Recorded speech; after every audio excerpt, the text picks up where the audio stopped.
Types of वो lines and angles में मैंने लेक्चर नंबर 3 को बताया था आपको कि एंगल्स कितने प्रकार के होते हैं, कौन कौन से होते हैं। ठीक है, इसमें मैं आपको दो एंगल और होते हैं। ठीक है, तो उसमें एंगल में नहीं गिने जाते लेकिन होते हैं। क्या हुआ?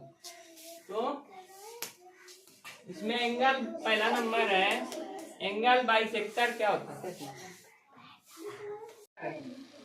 तो एंगल बाइसेक्टर क्या होता है? ठीक है, तो an angle bisector divide the angle into two equal parts. मतलब कि एंगल बाइसेक्टर वो होता है जो किसी एंगल को, क्या हुआ?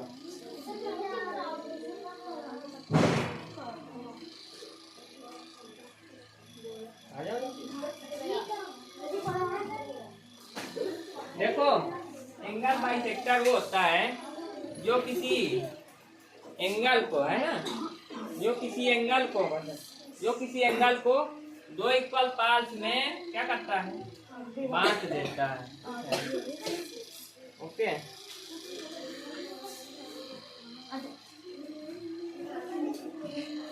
ठीक है। एंगल बाइसेक्टर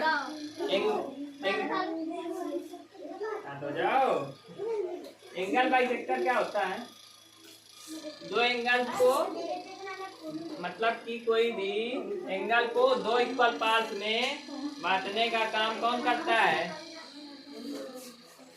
क्या आवाज कर रहा हूँ?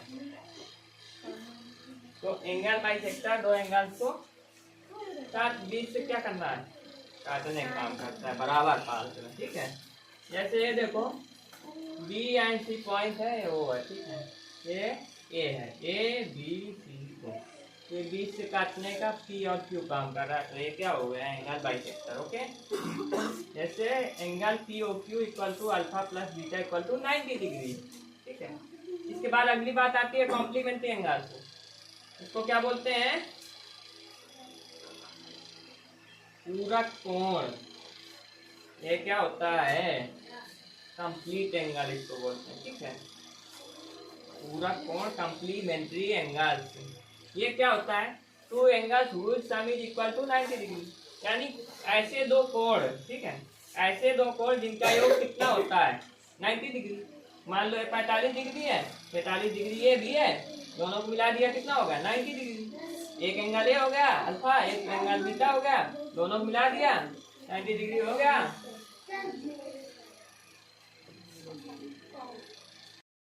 ठीक है, तो जैसे इसमें देखो एक अल्फा एंगल हो गया, दूसरा beta angle A O B हो गया, ए ओ बी, दूसरा ए ओ सी। ठीक है, एक एंगल ए हो गया, एक ए हो गया ऊपर वाला। ठीक है, तो अल्फा प्लस बीटा बराबर 90 degree. Angle A O B plus A O C equal to 90।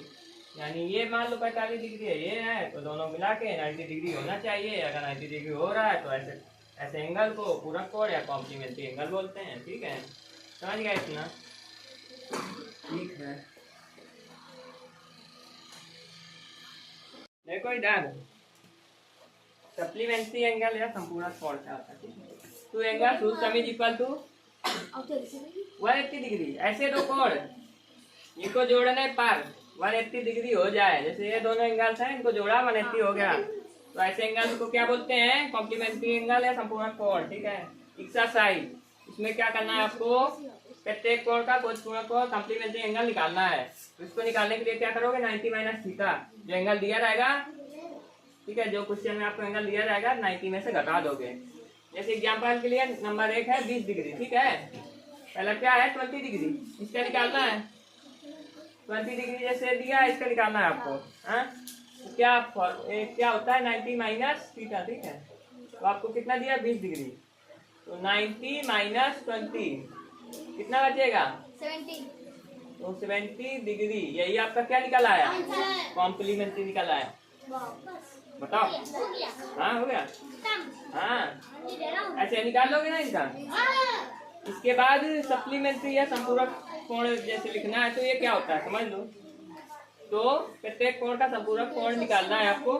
जैसे 45 डिग्री ये सब लिखे हैं। ठीक है, निकालने का फार्मूला क्या है? 180 डिग्री माइनस थीटा, तो 180 डिग्री। ठीक है, 180 डिग्री में से जितना भी एंगल दिया है उसको घटा देंगे, निकल आएगा। जैसे पहले नंबर 180 डिग्री माइनस थीटा, ठीक है, ये फार्मूला होता है, जैसे 45 से निकालना है, ठीक है। तो 180 डिग्री माइनस 45 डिग्री क्या होगा? 135। कितना बचेगा बताओ? साथ में क्या है?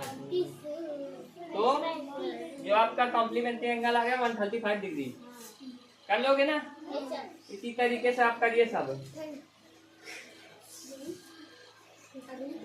इसको करिए। तो देखो इसमें मैंने आपको लाइन एंगल्स में एक्सरसाइज बताई थी अभी, ठीक है। ये वाली एक्सरसाइज अगली है, इसमें कैसे करना है आपको बता रहा हूँ, ठीक है। तो इसमें करने का तरीका आपके क्या रहेगा, ध्यान देखो। निम्न कोण युग्मों में कौन पूरक कोण है और कौन संपूरक, यानी कौन कॉम्प्लीमेंट्री एंगल है कौन सप्लीमेंट्री, ठीक है।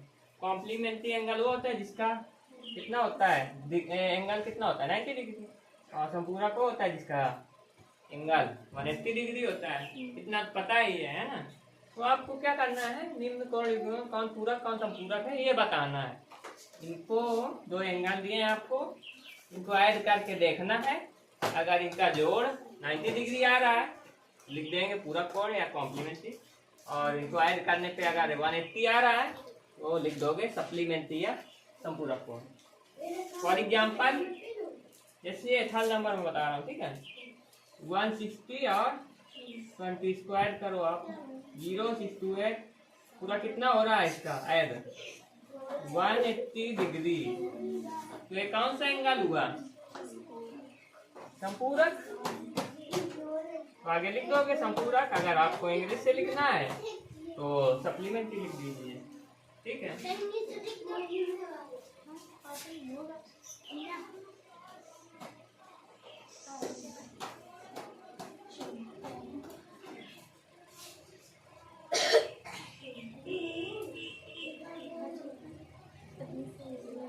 ओके करिए आप लोग। हाँ ये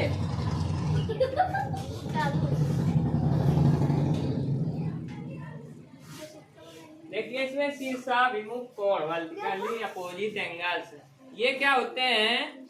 इधर शीर्षा विमुख कोण क्या होता है? Vertically opposite angles.